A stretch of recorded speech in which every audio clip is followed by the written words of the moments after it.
Muy buenos días, o buenas tardes, o buenas noches, como les digo, dependiendo a qué hora estén viendo este nuevo capítulo de Conversaciones Desastrosas. Esta iniciativa a través del canal de YouTube, Spotify, y que también lo transmite TDR Ñuble y canal 9 regional del Biobío, ha tenido por idea ya en este capítulo número 23, ya llevamos 23 entrevistas, tratando de llevar al análisis los temas de fondo que dicen en relación con el proceso constituyente y para ello recurriendo a distintos especialistas que con peras y manzanas tratamos que nos expliquen un poco a todas aquellas personas que estamos interesados en esta nueva constitución, en lo que estamos viviendo, poder comprender realmente el debate de fondo.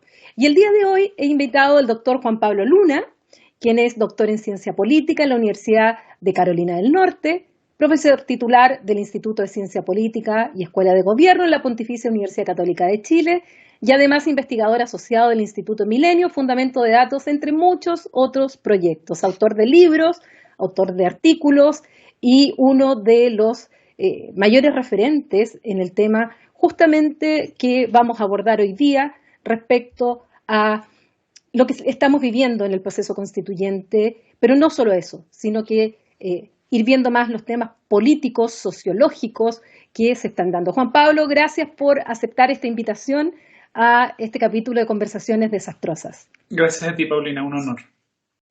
Juan Pablo, cuando uno habla de las causas del estallido social, por qué llegamos a ese 18 de octubre en Santiago, 19 de octubre en regiones, se toma como referente muchos de tus estudios hoy día, tuyos y de colegas tuyos, donde ya venían hace tiempo encendiendo alertas de lo que estaba pasando en el fondo de la sociedad chilena y que había una clase política desconectada que no estaba realmente tomando en cuenta esto que está pasando en la realidad, que había realmente un desacoplamiento entre una clase política por un lado y por una realidad. Y ese dicho de que no lo vimos venir, tal vez uno podría preguntarse, ¿realmente no lo vimos venir? ¿O no lo quisimos ver venir? ¿O no quisimos leer, escuchar a quienes nos estaban diciendo, ojo, esto está pasando y esto puede algún día, sin saber el día y la hora, como la muerte, casi, que iba a explotar? ¿Qué nos puedes decir respecto primero de ese análisis? Mira, esto es como, lo primero que hay que decir es, esto es como predecir un terremoto, ¿no? Entonces, uno nunca sabe cuándo el terremoto va a suceder, pero sí ve, digamos, y puede ver tensiones estructurales que están acumulándose en la sociedad, ¿no? Y yo creo que esos estudios, como los estudios de mucha otra gente, Katia Araujo, Manuel Canales, venían diagnosticando hace tiempo que había un sustrato social y estructural de fuerte descontento, ¿no? Y en mi caso en particular, yo hacía foco en cómo los partidos políticos y los liderazgos políticos se habían desarraigado de la sociedad hacía mucho tiempo, ¿no? Y cómo se estaba constituyendo, digamos, no solo descontento, no solo, digamos, una desconfianza y legitimidad de la clase política respecto a abusos, a desigualdades, ¿sí? Sino también una fuerte falta de legitimidad de la clase política, que era vista, digamos, en términos de clase, ¿no? Como un grupo de gente que estaba separado del resto de la sociedad, coludido con el empresariado, con los medios de comunicación, había como una sensación de coalición del abuso, ¿sí? Casi impermeable a los sentires, a los problemas, a las realidades del resto de la sociedad. Y eso está desde hace mucho tiempo ahí. Yo siempre relato una historia que para mí es bastante elocuente. Yo empecé a hacer trabajo de campo en Chile en 2001, 2002. En ese momento estaba afiliado a la Universidad Andrés Bello. Yo estaba haciendo el doctorado en ese momento. Y en en ese tiempo, Ignacio Walker, que estaba, digamos, en un impasse con la política, estaba dirigiendo el departamento en el cual yo estaba afiliado. Y almorzábamos varias veces y él me preguntaba por mi investigación y qué encontraba. Y yo venía, digamos, a hacer trabajo de campo, digamos, en sectores populares y le contaba, bueno, acá yo lo que veo es esto. Y su respuesta siempre me quedó grabado. Esto es, no, eso no, tú estás seleccionando mal, eso no puede estar pasando, no, eso no es Chile, ¿no? ¿A dónde estás yendo? Controla tu muestra, ¿sí? O controla el lugar donde estás haciendo terreno. Entonces, para mí eso es, digamos, refleja en parte, digamos, esa desconexión y disociación entre una élite que tenía a favor las métricas con las que medimos el desarrollo, ¿no? Incluyendo, digamos, el Gini en los últimos años, ¿sí? Pero que estaba, digamos, obnubilada con esas métricas y que no veía realmente lo que pasaba en la sociedad. ¿Tú Y crees eso que sigue pasando hoy, o sea, el domingo o el sábado se publicó un estudio del COES Sí. que viene, digamos, a confirmar eso mismo, lo que ha publicado el PNUD desde hace mucho tiempo, digamos, en términos de la desconexión de las élites respecto a lo que pasa en el resto de la sociedad? Justamente eso te iba a preguntar, y te iba a preguntar tanto por ese estudio donde uno de los autores es Cristóbal Rovira, que al mismo tiempo ha trabajado mucho el tema del populismo, y además el estudio del PNUD, donde efectivamente queda muy palpable lo que son las desigualdades en Chile, pero al mismo tiempo, dentro de las desigualdades que sabemos, bueno, hay una de ingresos que en parte eso se había incluso ido un poco mejorando, a lo mejor eso es lo que veían los economistas, pero también está el tema de la desigualdad de trato en Chile, que es un tema muy fuerte y que a mí me da la impresión que las élites, no sé si consciente o inconscientemente, me hago la pregunta, viviendo tan en su burbuja, no se dan cuenta de estas realidades del día a día y cómo esos mensajes que las autoridades envían, lo hemos visto en la pandemia, lo vimos pre-estallido, post-estallido, pero lo hemos visto también desde antes,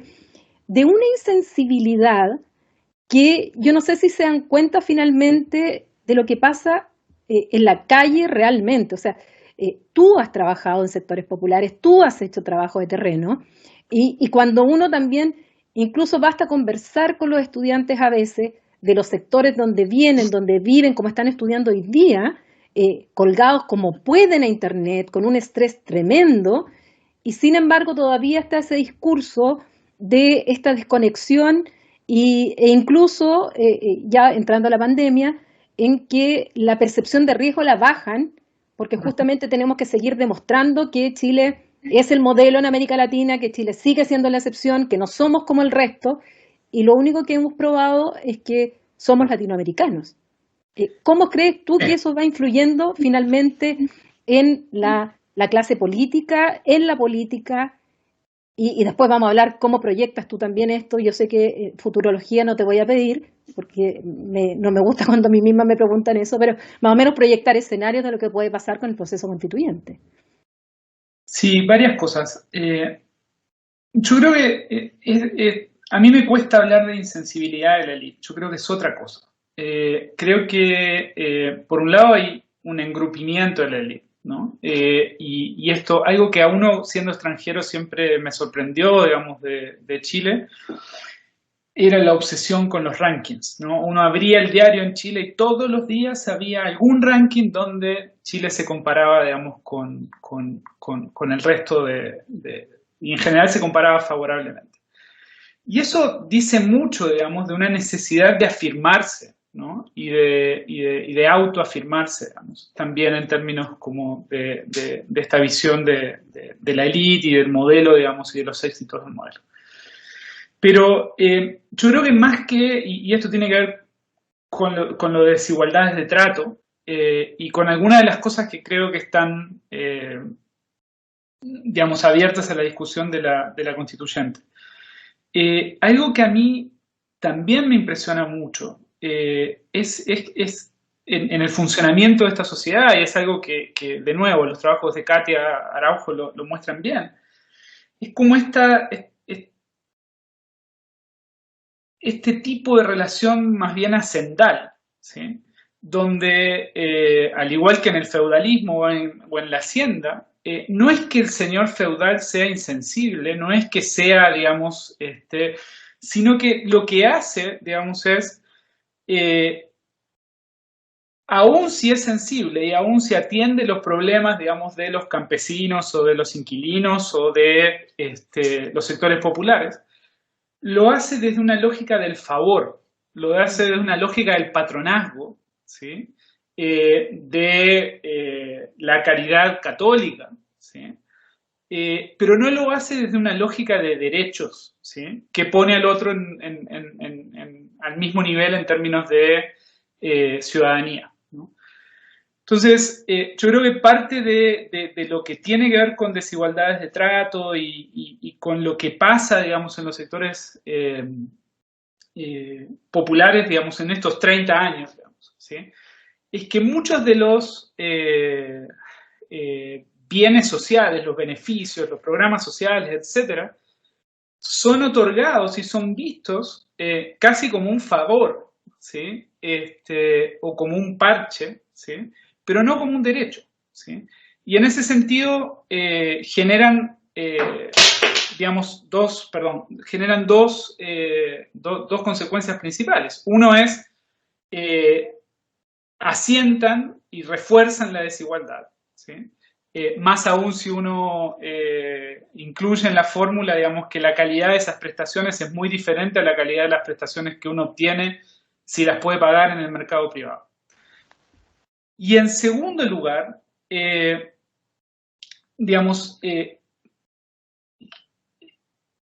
asientan o generan esta lógica que está muy presente en los discursos de los sectores populares, incluso aquellos que se han movido en términos de su bienestar y movido significativamente, que es una sensación de vulnerabilidad. Esto no es un derecho, es algo que hoy yo tengo, pero mañana me va mal y lo perdí, ¿no?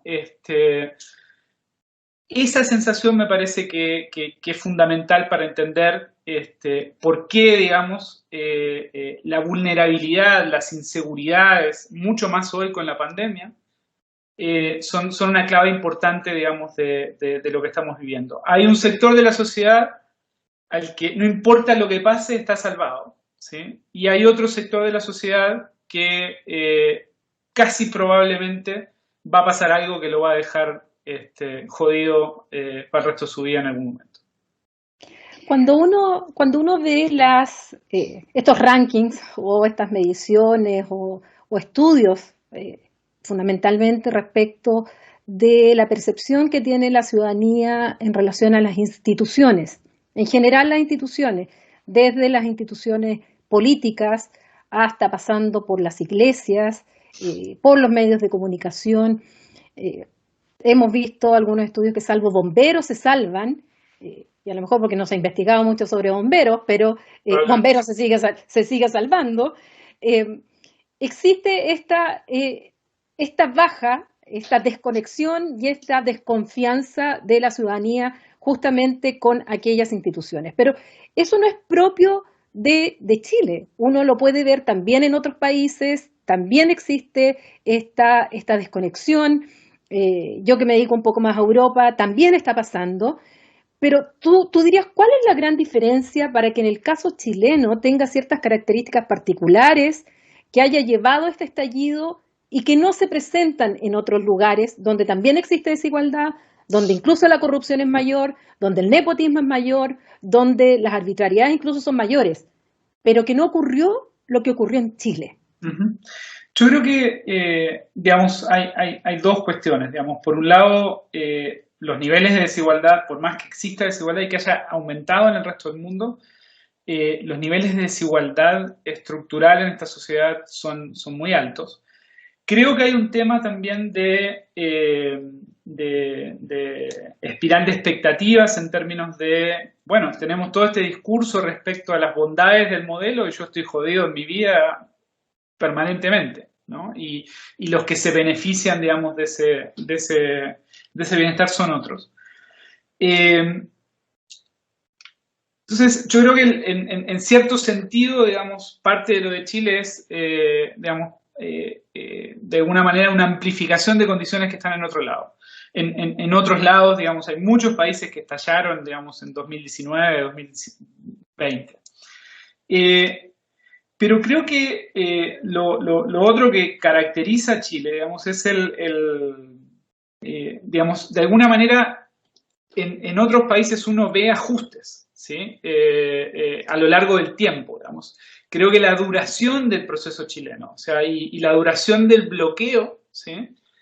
Y la incapacidad de esta élite, digamos, de entender ciertos rasgos problemáticos del modelo y intentar, digamos, revertirlos, se fueron acumulando de tal manera, ¿sí? Que hoy es muy difícil, digamos, gestionar esto en términos políticos, ¿no? Entonces, yo creo que la duración de, entre comillas, el abuso y la sensación de abuso y de impermeabilidad, ¿sí?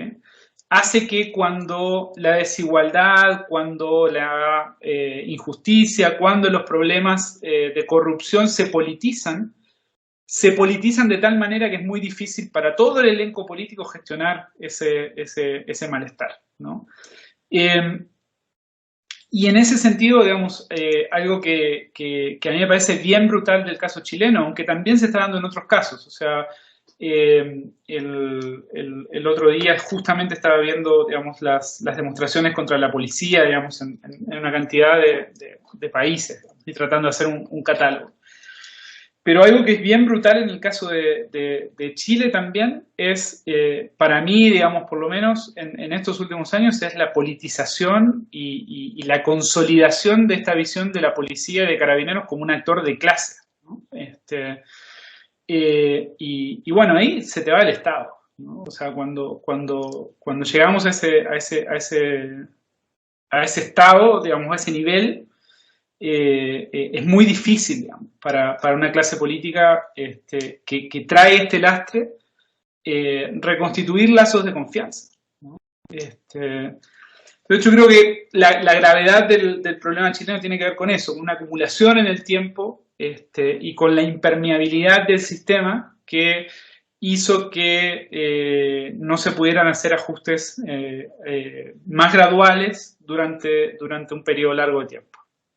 Ahora en el caso chileno, finalmente se llega a este acuerdo el 15 de noviembre, en una situación en la cual el estallido efectivamente ya había, por una parte, teníamos a millones de personas pacíficamente marchando en las calles, justamente manifestando su descontento, y esto transversal, porque incluso la verdad es que yo vi gente de derecha y vimos cacerolazos en Las Condes, vimos cacerolazos en muchos lugares donde uno podría haber dicho, no, aquí están bien y ¿por qué salen a protestar? No, esto fue masivo, pero al mismo tiempo la violencia llegó y la violencia llegó de manera muy fuerte también en respecto sobre todo de las ciudades grandes, pero no solo. Y se llega, me da la impresión, a este miedo finalmente, en el cual se encontraron como en un callejón sin salida la clase política, que para algunos la solución era apretar el botón del estado de sitio y echar los militares a la calle, y que algunos sectores hasta hoy día le recriminan a Piñera no haberlo hecho. Y finalmente se llega a este acuerdo y yo recuerdo aquella época en que todos los programas de televisión, de radio, se hacían un mea culpa, reflexionando respecto a por qué habíamos llegado a esto, algunas iniciativas de empresarios subiendo el salario y que ahora sí íbamos a cambiar.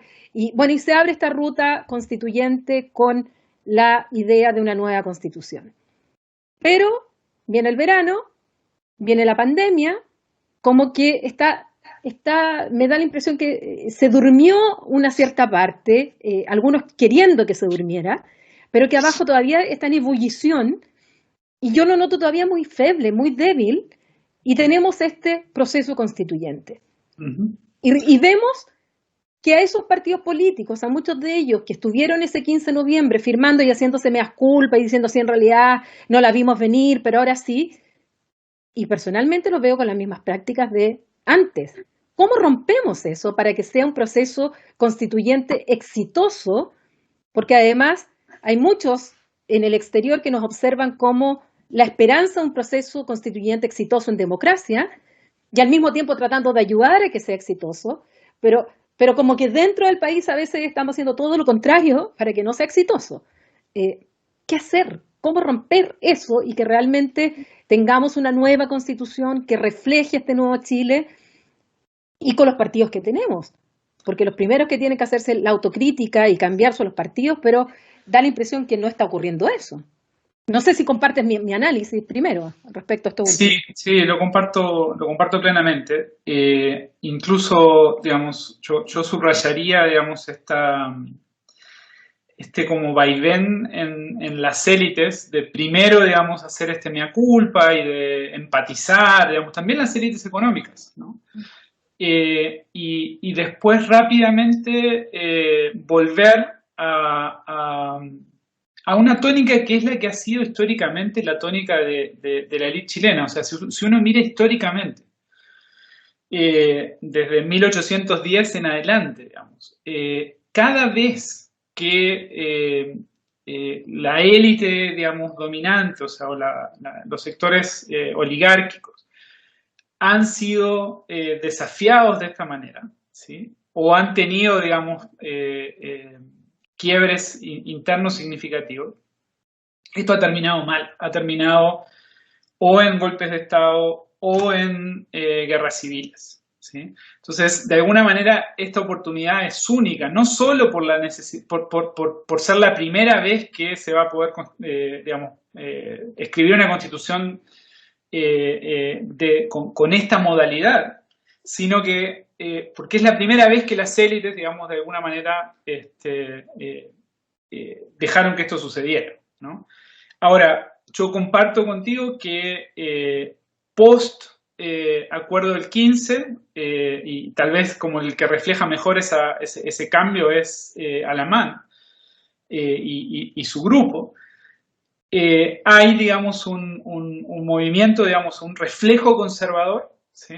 Que hoy además se ve, digamos, estimulado y enfatizado por la ultraderecha, digamos, que en mi impresión está ganando cada vez más fuerza, sobre todo en sectores que anhelan un orden perdido, digamos, y un modelo perdido, ¿no? De hecho, creo que ese fenómeno, digamos, de la ultraderecha, aún latente, digamos, pero en crecimiento, a mí me preocupa para adelante. Y luego, digamos, respecto a cómo hacer para adelante, yo creo que es muy difícil porque me parece que hay dos movimientos, o sea, lo que sucede es lo siguiente: la gente está muy cansada, muy hastiada de ver a los mismos actores políticos. Eso es lo que de alguna manera refleja también el movimiento social que termina con un proceso que es destituyente, no constituyente. O sea, para mí eso es como una de las claves.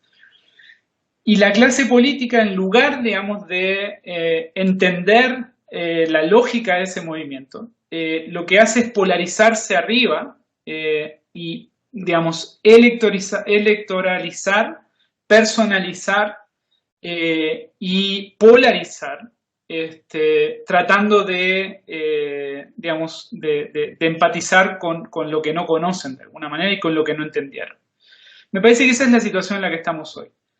Y en ese contexto tenés una elección constituyente donde, digamos, probablemente terminen siendo electos gente, digamos, del elenco tradicional, bastante, ¿sí? Porque tienen estructura electoral en un contexto en el cual no vota mucha gente. Esas máquinas electorales que no generan legitimidad, que no generan mucho en términos de popularidad, pero que mueven gente el día de la elección, siguen moviendo y siguen funcionando.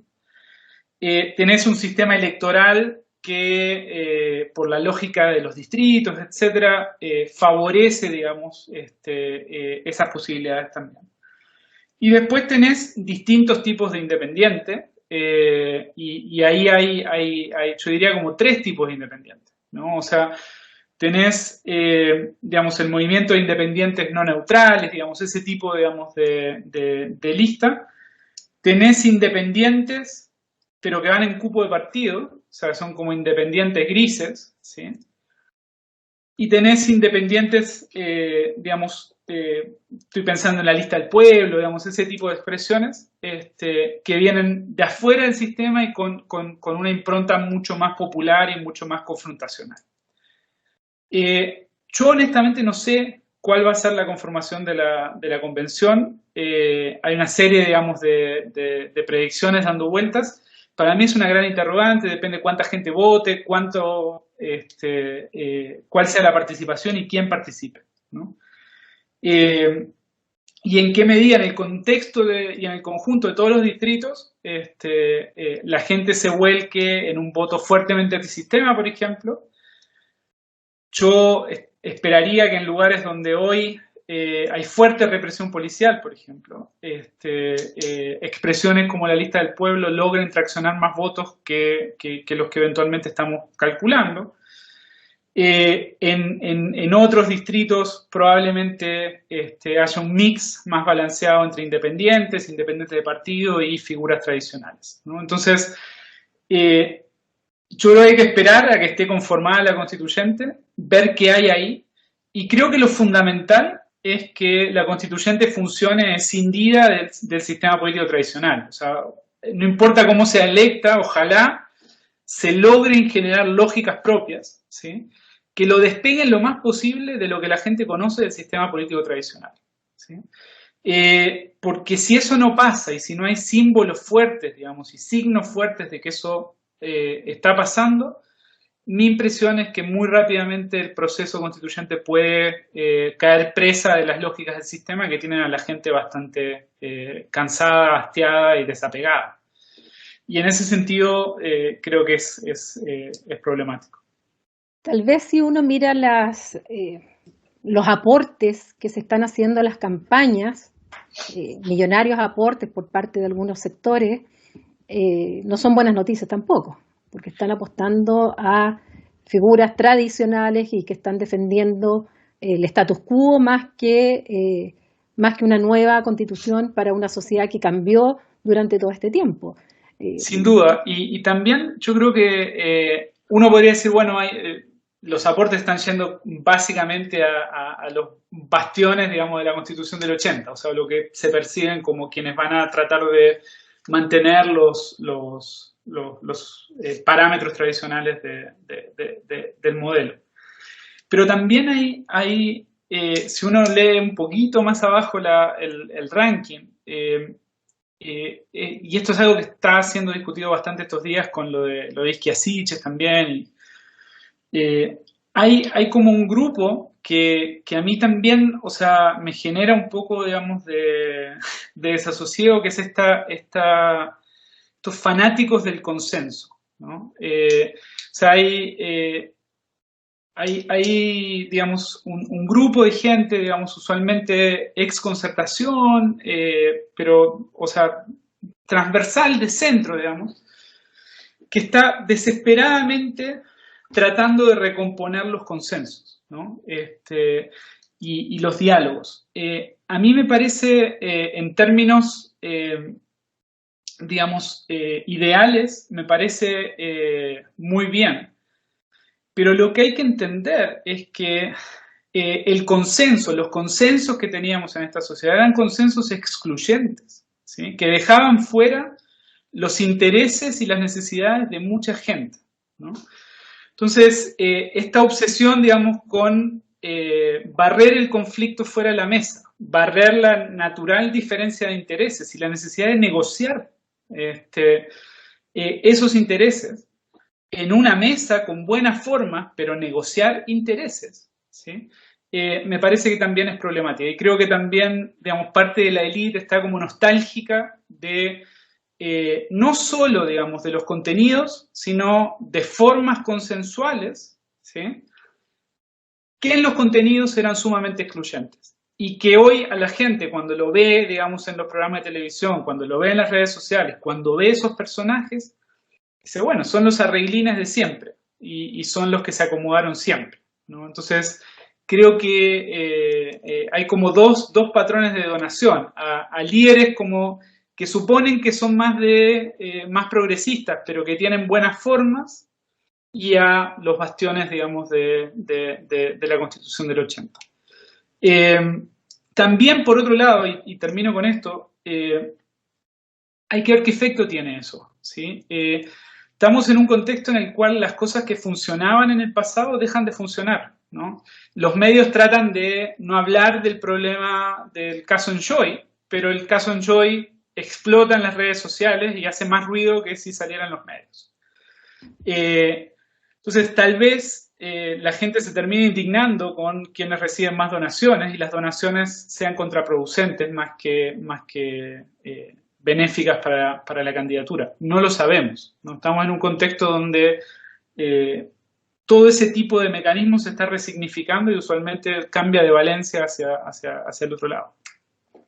Ahora, en todo este contexto, uno puede percibir un cierto pesimismo de parte tuya, y que lo comparto, de preocupación, pero también de preocupación si seguimos un poco a lo que ha estudiado Cristóbal Rovira y a lo que uno ha visto en otros países en relación al populismo, y al populismo no entendido como demagogia, sino que entendido como justamente esta ideología, como lo trata el propio Rovira con Casmude y otros autores que están, digamos, siguiendo este concepto de esta élite corrupta con este pueblo virtuoso, y en el cual hay sectores tanto de ultraderecha como ultraizquierda o de izquierda radical quienes están tomando el concepto, que finalmente llegan a la misma idea y replantean, por un lado, esta élite corrupta, el cual lo llenan de lo que sea. O sea, es un concepto que es como un bolsillo payaso que tú lo llenas con lo que te interesa.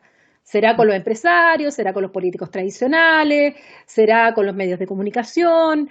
La casta, por otro lado, lo podrá ver. Por lo tanto, ya el concepto de élite, que se ha estudiado mucho, pero en esta idea también, bueno, tú metes en el discurso lo que te conviene que esté, por un lado. Y por otro lado, además, esta idea de cuasi mesianismo de algunos, que ellos representan a ese pueblo virtuoso, a esa calle, y que son ellos los que tienen en definitiva la solución mágica a esta complejidad que tenemos en cuanto a los problemas tanto nacionales como globales.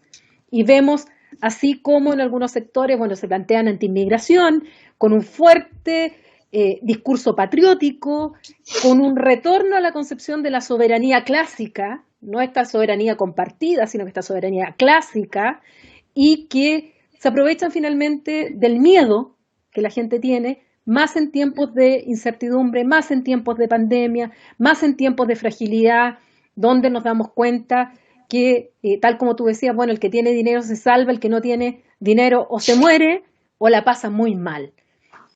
¿Cuánto crees tú que hay un caldo de cultivo en nuestra sociedad justamente para que el populismo, tanto de derecha como de izquierda, prenda en Chile? Algunos decían, no, Chile todavía tiene ciertas instituciones que lo va a tener como cordón sanitario ahí, pero vemos que sin problema la derecha, para la convencional, pacta con el Partido Republicano.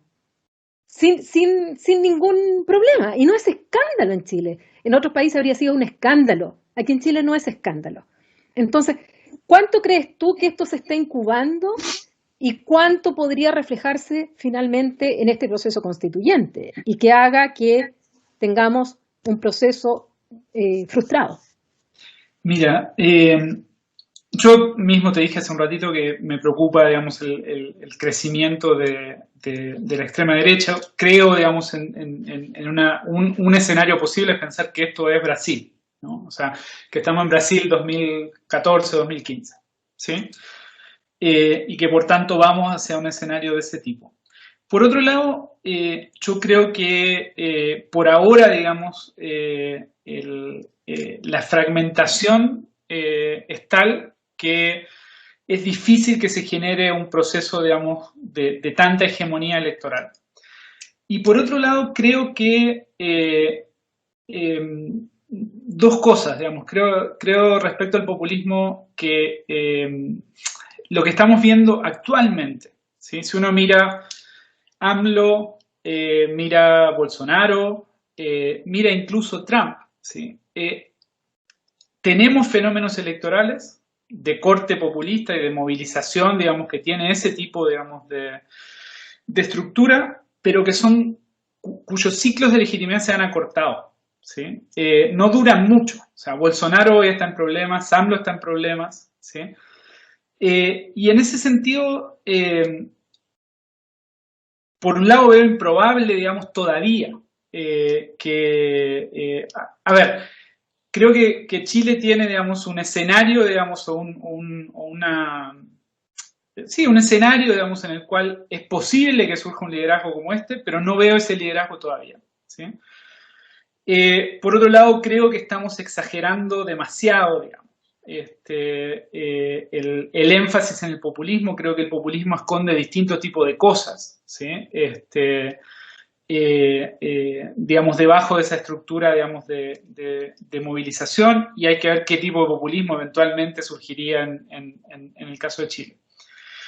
El populismo también genera legitimidad, ¿no? Y es algo que le falta a este país, digamos, y que el país llora, digamos, por más legitimidad. O sea, el populismo tiene muchas cosas malas, pero te genera, digamos, cierta estructura en términos de capacidad de gobierno, ¿sí?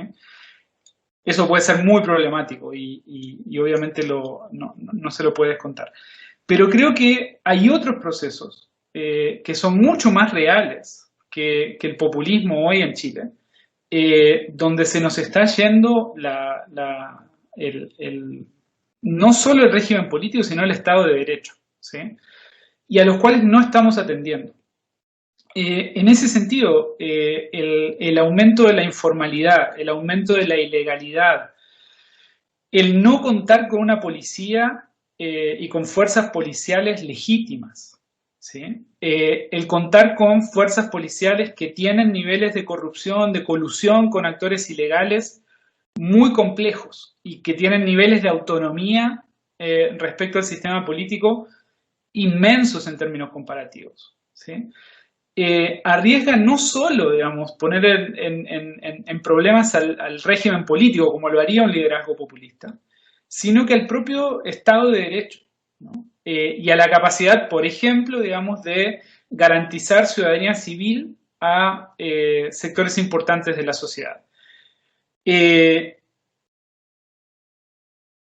Hay, digamos, segmentos significativos de la población chilena que hoy viven, digamos, bajo órdenes alternativos, ¿sí? O en zonas grises, digamos, donde sus derechos de ciudadanía no solo dependen de lo que hace el sistema político, no solo dependen de lo constitucional, sino que dependen también de situaciones de hecho que pasan y que suceden en esos territorios.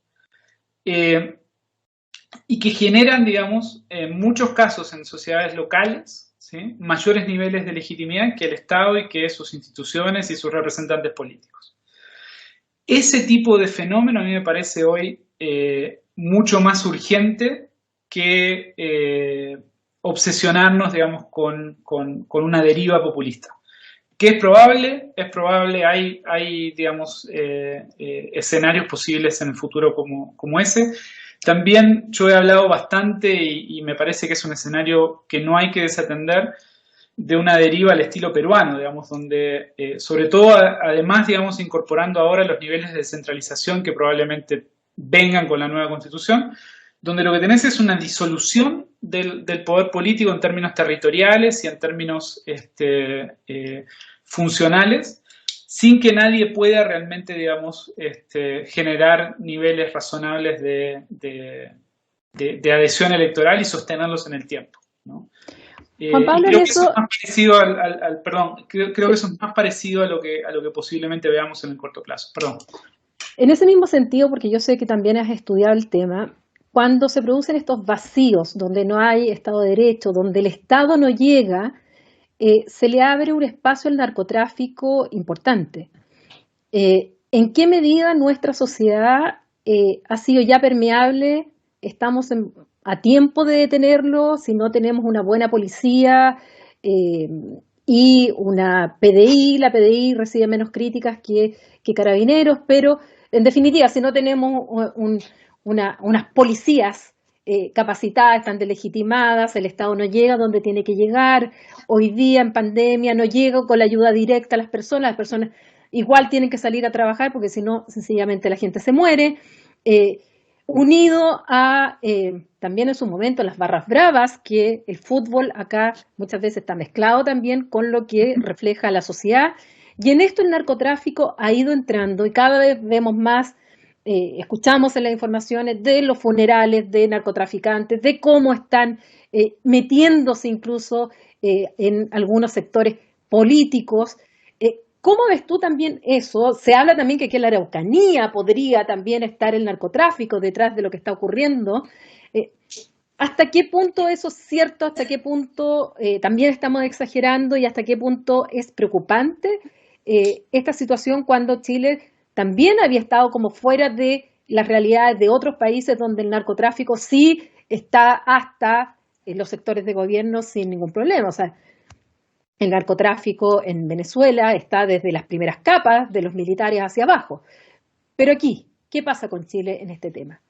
Mira, yo creo que es un tema que ha irrumpido en la agenda en los últimos 2 años, también en el contexto del estallido, pero que tiene bastante más tiempo, ¿sí? Que se ha ido, digamos, expandiendo en términos territoriales, pero yo creo que hay dos precisiones, digamos. Yo hablaría más de crimen organizado que de narcotráfico, ¿sí? Porque cuando uno habla de narcotráfico en general, digamos, piensa solo en cierto tipo de actividades y deja otras por fuera que están presentes en muchos territorios.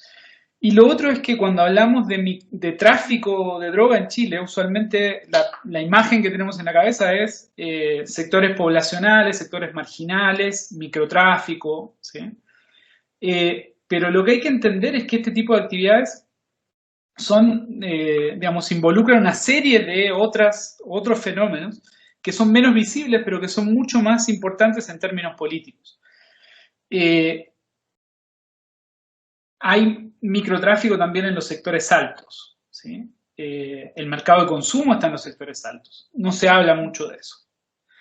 Eso está asociado con algunos fenómenos que han crecido mucho en estos últimos años, como los delivery, ¿sí?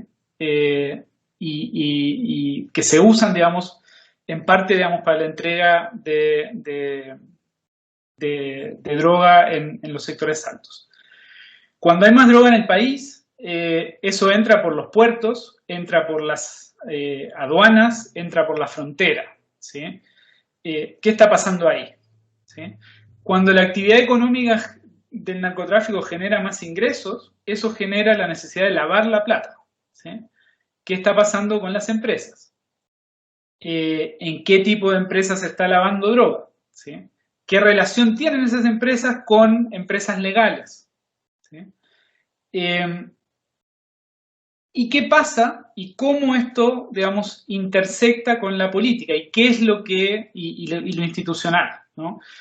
En ciertos, en algunos países, digamos, digamos, esta intersección, esta interfaz entre lo legal y lo ilegal se da de distintas maneras de acuerdo a las configuraciones político-institucionales que tienen los países, ¿no? Entonces yo creo que no solo hay que pensar cuánto hay, sino cuál de estas actividades y en qué tipo de estas actividades tenemos una interfaz más fuerte entre lo legal y lo ilegal en el caso de Chile. Mi impresión es que esto está bastante avanzado, ¿sí?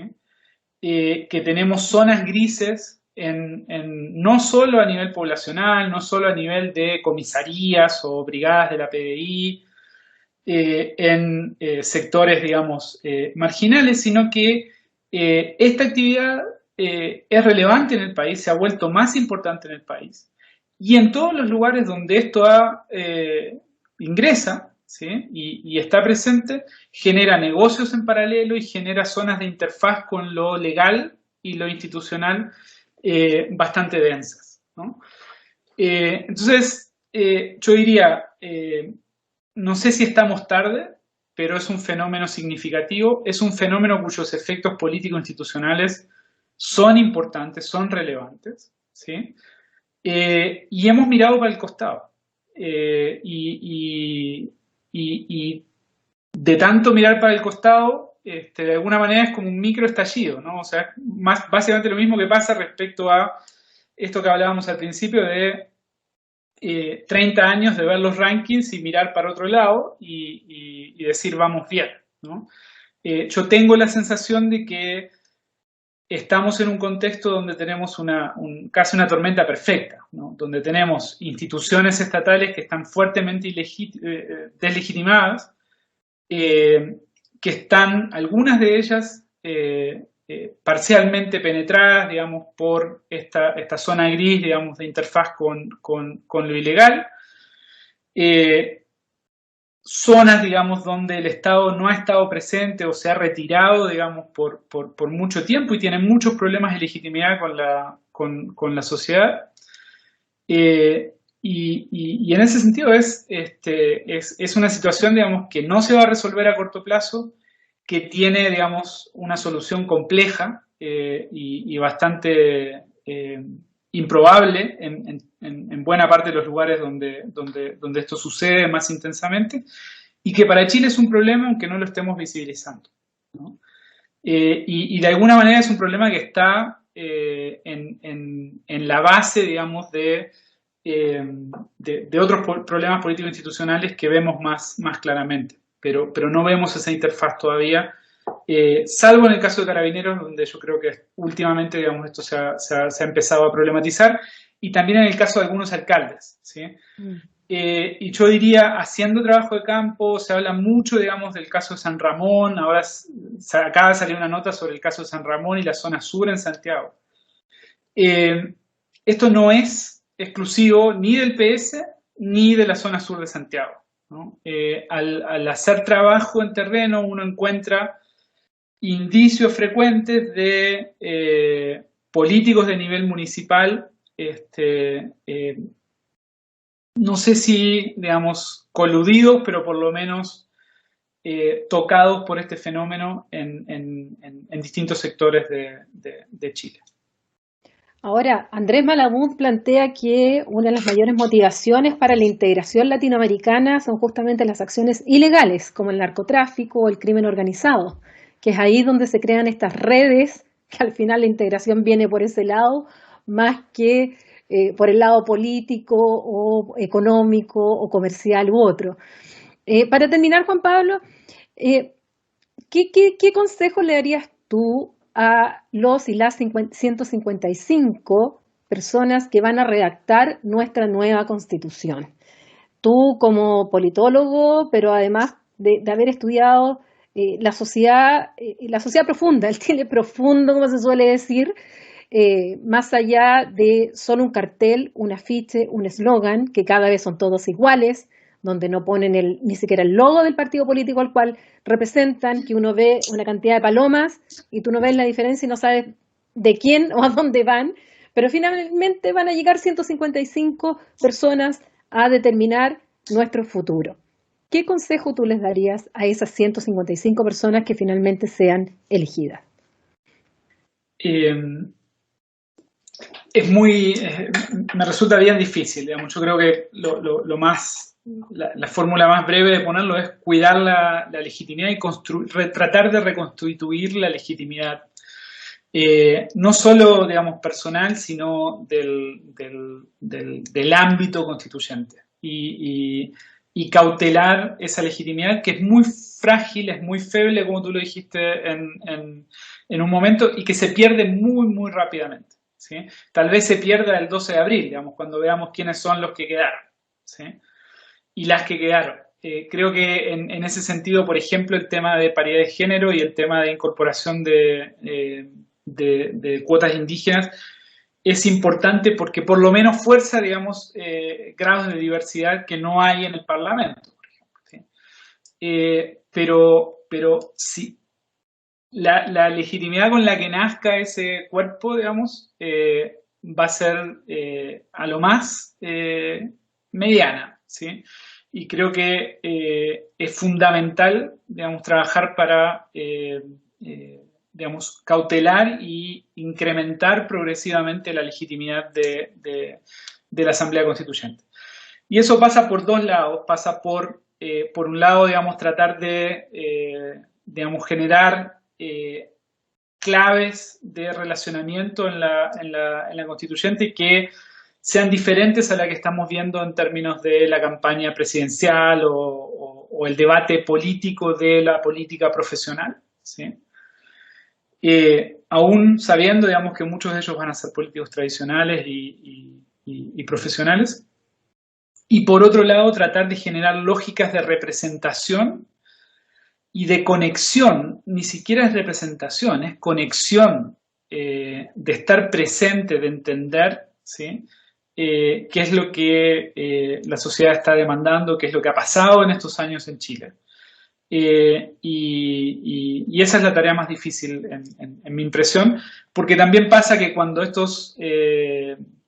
digamos, cuando nuestros representantes van a terreno, cada vez más se encuentran en un terreno hostil. Entonces es muy fácil, digamos, y es como natural recluirse y separarse aún más, ¿no? Yo creo que hay que hacer un esfuerzo por pasarla mal y intentar estar presente e intentar reconstituir lazos, digamos, que están rotos hace mucho tiempo.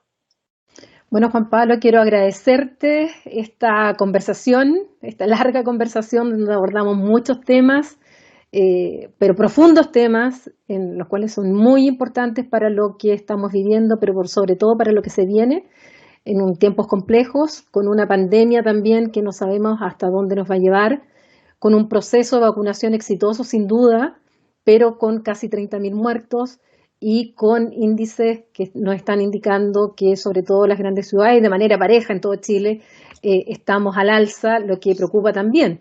Ni siquiera te alcanzo a preguntar por razones de tiempo, porque qué va a pasar, qué piensas tú respecto a las elecciones el 10 y 11, si es que deberían o no efectuarse, de empeorar el panorama. Pero de todas maneras tendremos tiempo para otras conversaciones, y es que te agradezco mucho el haber aceptado el analizar estos temas para Conversaciones Desastrosas. Muchísimas gracias por la invitación y la orden. Y para ustedes, bueno, dejamos este capítulo, ustedes saben, transmitimos a través de nuestro canal de YouTube, de Spotify, de TVR Ñuble y además Canal 9 Regional. Me despido, pero los dejo invitados para un nuevo análisis, para una nueva conversación desastrosa, como siempre. Adiós.